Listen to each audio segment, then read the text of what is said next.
At the same time as the White House was aware of this threat to the security of our men and women in uniform, the president was still flirting with the idea of having Russia be part of the G8 in total opposition to the wishes of the other members of the G8. They weren't there, Russia wasn't, because of their annexation of Crimea, their invasion of Ukraine. You can't be in the G8 or G7.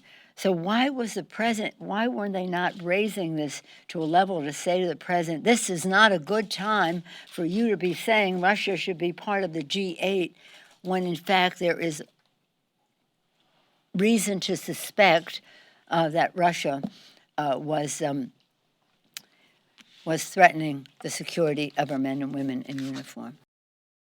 The White House put on a con that if you don't have 100% consensus on intelligence, that it shouldn't rise to a certain level.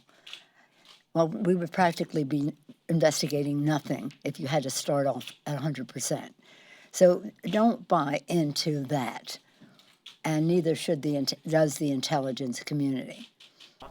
That said, can you comment if you did know about this? I didn't know about it, but of course the president should have been briefed. This is of the highest priority. Force protection, a threat to our men and women in uniform. You come back July 20th.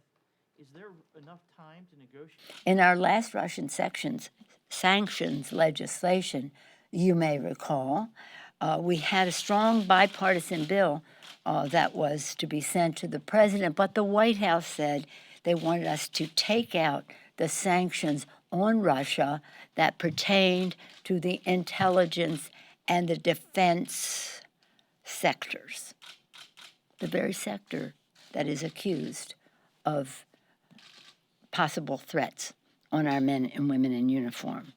We have to restore those. Whatever else happens of this, we must restore those sanctions, and we must act upon them. Exclusive than the White House believes that it is. Is that your view?